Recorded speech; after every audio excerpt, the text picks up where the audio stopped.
Welcome to RTV health. నా పేరు దీప్తి. ఈరోజు మనం కోపం గురించి తెలుసుకుందాం. అసలు కోపం అనేది ఎందుకు వస్తుంది, కోపం వచ్చినప్పుడు ఎలాంటి లక్షణాలు ఉంటాయి, అండ్ కోపంలో ఎన్ని టైప్స్ ఉన్నాయి, అండ్ మన శరీరంలో ఎలాంటి మార్పులు జరుగుతాయో ఈరోజు తెలుసుకుందాం. ఈ విషయాలన్నీ తెలియజేయడం కోసం మనతో పాటు ఉన్నారు doctor Naveen, psychiatrist, Yashoda hospitals. నమస్కారం సార్. డాక్టర్ గారు, జనరల్గా చాలా మందిలో చూస్తూ ఉంటాం కోపం అనేది చాలా ఎక్కువగా వస్తుంది. అసలు ఈ కోపం అనేది ఎందుకు ట్రిగర్ అవుతుంది అంటారు? వస్తే ఏం జరుగుతుంది అసలు? ఎస్ అండి, కోపం అనేది చాలా కామన్ ఎమోషన్. ప్రతి ఒక్కరికి కూడా, ఈవెన్ ప్రతి స్పీసీస్ కూడా, అలానే మనకు కూడా కోపం అనేది చాలా సహజమైన ఎమోషన్. జనరల్గా అప్సెట్ అయిన సందర్భాలు ఏదైనా ఉంటే మనకు ఒక రకంగా మనం అనుకున్నది అక్కడ ఆ విధంగా ఎక్స్పెక్ట్ చేసిన జరగకపోతే అప్పుడు కొద్దిగా పవర్లెస్గా ఫీల్ అయిపోతాం. అంటే మనం అనుకున్నది జరగలేదు కాబట్టి. సో అప్పుడు మనలోని ఒక ఎమోషన్ జనరేట్ అయ్యి జనరల్గా దాన్ని కోపం అంటాం. ఈ కోపంలో మనకు ఇలా రావడంలో చాలా సహజంగా ఇది రియాక్షన్ లాగా వస్తుంది, ఇన్స్టాంట్గా. అప్పుడు అప్సెట్ సిచ్యువేషన్ తగ్గట్టు. ఒకవేళ ఈ కోపం అనేది మనకు అప్సెట్ నుంచి ఫ్రస్ట్రేషన్ దాకా వెళ్ళిందా, ఆ వచ్చిన ఈ కోపాన్ని మనము ఎలా ఎగ్జిబిట్ చేస్తున్నాం, దాన్ని బట్టే మన పర్యవసానాలు ఉంటాయి. కోపం రావడం వీక్నెస్ కాదు. వచ్చిన కోపాన్ని మనం చేసే ప్రవర్తన బట్టి, ఆ ప్రవర్తన వల్ల నీకు నష్టాలు జరిగితే వీక్నెస్ అంటాము.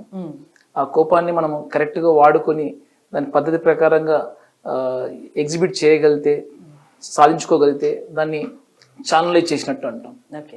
అంటే మనం చెప్పాలంటే కోపంలో రకాలుగా చెప్పాలనుకుంటే ఒక 4-5 రకాలుగా చెప్పవచ్చు. దాంట్లో ముఖ్యంగా మనం 4 రకాలు డిస్కస్ చేయాలనుకుంటే, ఒకటి రియాక్టివ్ కోపం అంటాం. అంటే నువ్వు ఈ మాట అన్నావు, ఈ సిచ్యువేషన్ నాకు ఇచ్చావు, నాకు వెంటనే కోపం వచ్చేసింది, అప్పుడు దాన్ని రియాక్టివ్ కోపం అంటాం. రెండో దాన్ని మనం ప్యాసివ్ కోపం అంటాం.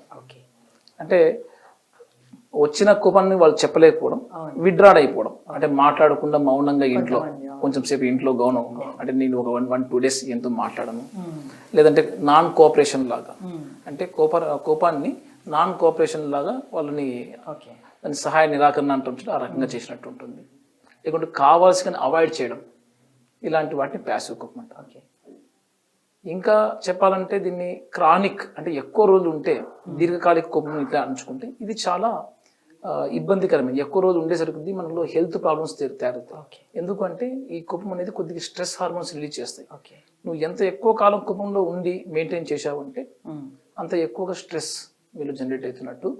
దీనివల్ల హెల్త్ ప్రాబ్లమ్స్ వస్తాయి.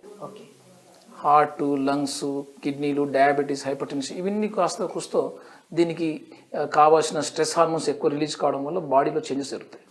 అసలు ఈ కోపం రావడం వల్ల శరీరంలో ఎలాంటి మార్పులు వస్తాయి అంటారు? ఎస్, ఇన్స్టాంట్ కోపం రావడం వల్ల మనకు ఫస్ట్ ట్రిగ్గర్ అయ్యేది సింపథెటిక్ నర్వస్ సిస్టమ్ అంటాం. మనలో ఒక రకంగా అడ్రినల్ రష్ వచ్చేస్తుందండి.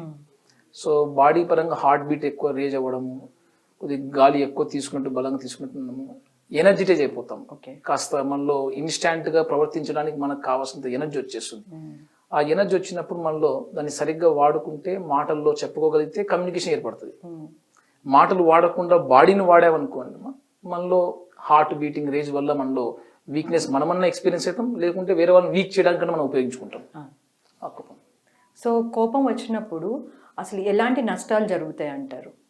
జనరల్ కోపం అనేది మనం దీన్ని నెగిటివ్ భాషలో చాలా మంది ఎక్కువ నెగిటివ్ వాడుతుంటాం కాబట్టి కోపం వల్ల కొన్ని నష్టాలు, చాలా నష్టాలు జరుగుతాయి, కొంత లాభాలు కూడా జరుగుతాయి.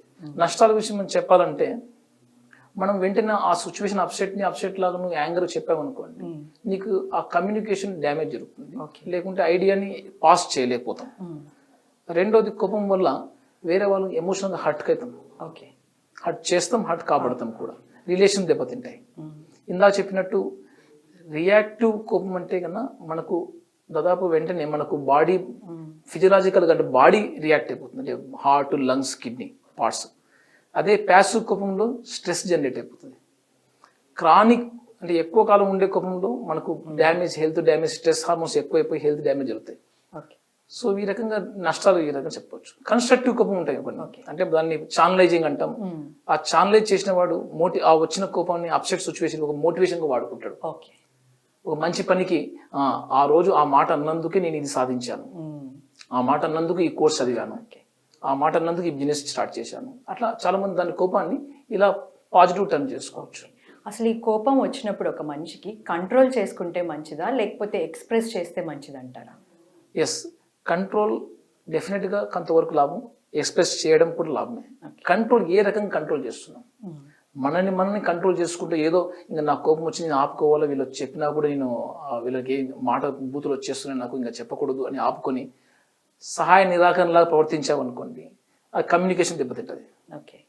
లేదు ఈ కోపాన్ని మరీ ఎక్కువగా మనం ప్రదర్శించామనుకోండి, ఇప్పుడు ఇందా చెప్పినట్టు వచ్చిన యాంగర్ని మనం దాన్ని వర్బల్గా చెప్తున్నామా, వర్బల్ అగ్రెషన్ అంటాం. ఓకే. అంటే మాటల్లో, లేదు ఫిజికల్ అగ్రెషన్, చేతుల్లో కొట్లాడాలు, ఫిజికల్ ఫైటింగ్స్ అంటాం. అంటే దీన్ని మనము మనం రియాక్ట్ ఇచ్చే విధానం బట్టి దాని కాన్సిక్వెన్సెస్ ఉంటాయి. కంట్రోల్ చేసుకోవడంలో ఎస్ డెఫినెట్గా మనకు ఫ్యామిలీలో కానీ సొసైటీలో కానీ మనం కోపాన్ని ఇంతవరకు ఇలా ప్రదర్శించవచ్చు. మన కోపం వచ్చామన్నంత మాత్రాన వేరే వాళ్ళకి ఎగ్జిస్టెన్స్కి ప్రాబ్లం క్రియేట్ చేయకూడదు.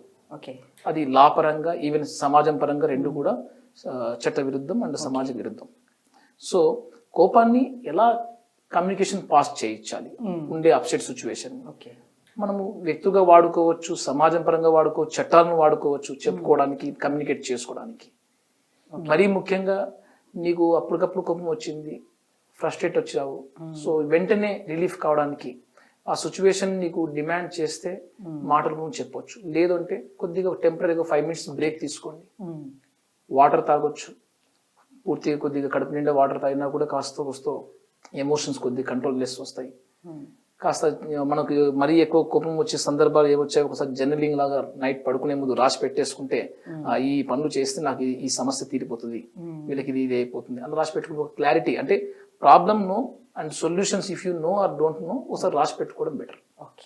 ఇలాంటి ప్రయత్నాలు చేయొచ్చు. ఓకే. జనరల్గా కొంతమందికి చిన్నదానికే చాలా ఎక్కువగా కోప్పడుతూ ఉంటారు. సో వాళ్ళకి కలిగే నష్టాలు ఏంటంటారు అసలు?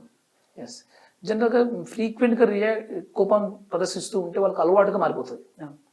ఆ అలవాటు రాను రాను బాడీలో స్ట్రెస్ లెవెల్స్ ఎక్కువైపోతుంటాయి. అంటే ఫస్ట్ పెద్ద ప్రాబ్లం నీ కోప్పడేవాడిని, ఇప్పుడు రాను రాను చిన్న చిన్న వాటికి కూడా కోపం ఎక్కువ వచ్చేస్తుంది. అంటే మూడు ఒక రకంగా యాంగర్ మూడ్కి వెళ్ళిపోతుంది. జనరల్గా మనం మూడ్లో రోజు ఉదయం లేచాక సాయంత్రం వరకు డిఫరెంట్ ఎమోషన్స్ మనకు వస్తూ ఉంటాయి. మన మూడ్లో న్యాచురల్గా పిల్లవాళ్ళని చూసినప్పుడు love and affection, care and ఫ్యామిలీలో ఉన్నప్పుడు లవ్, రెస్పాన్సిబిలిటీ, ఫ్రెండ్షిప్ ఉన్నప్పుడు లవ్, ఒక రకంగా హ్యాపీనెస్, సంథింగ్ ఇలా డిఫరెంట్ ఎమోషన్స్తో ఉంటాం. ఓకే. ఎక్కువగా చీటీ మాటికి ఇదే ఎమోషన్ ఎక్కువ వాడావనుకో, అదే ఎమోషన్ నీకు మూడ్గా మారిపోవచ్చు. ఆ వచ్చిన ఫీలింగ్, యాంగర్ ఫీలింగ్ ఒక యాంగర్ మూడ్గా టర్న్ అయిపోతుంది. సో ఎక్కువ కాలం నువ్వు ఆ మూడ్లో వెళ్ళిపోయారనుకోండి, నిద్ర, ఆకలి, మన యొక్క ప్రవర్తన, మన యొక్క వర్క్ ఇవన్నీ అఫెక్ట్ అవ్వచ్చు. ఓకే. కోపంలో ఉన్నప్పుడు మన వర్క్ ఏం చేస్తాం? న్యాచురల్గా అవాయిడ్ చేయడం ట్రై చేస్తాం. కోపంలో ఉన్నప్పుడు మన నిద్ర ఎక్కడి నుంచి వస్తుంది? తగ్గిపోతుంది. కోపంలో ఉన్నప్పుడు మనకు ఫుడ్ ఇంటేక్ బాగుంటుందా? అది మనకు తిన్నా కూడా రుచి అనిపించట్లేదు. ఎస్, కోపంలో ఉన్నప్పుడు మనకు రిలేషన్స్ మెయింటైన్ చేసే విధానం, సో చాలా వరకు అఫెక్ట్ కావచ్చు. సో చీటికి మాట కోపడేటప్పుడు మనం బీ కాషియస్, మనం కొంతవరకు మనకు లిమిట్ పెట్టుకోవడం better. Okay. Thank you sir, thank you so much. So చూసారు కదండి, ఇది ఇవాళ మన ఎపిసోడ్. మళ్ళీ మరో ఎపిసోడ్తో కలుద్దాం. Thank you. మరిన్ని వీడియోస్ కోసం ఛానల్ ని సబ్స్క్రైబ్ చేయండి, లేటెస్ట్ అప్డేట్స్ కోసం వాట్సాప్ ఛానల్ ని ఫాలో చేయండి, అండ్ లింక్ డిస్క్రిప్షన్ లో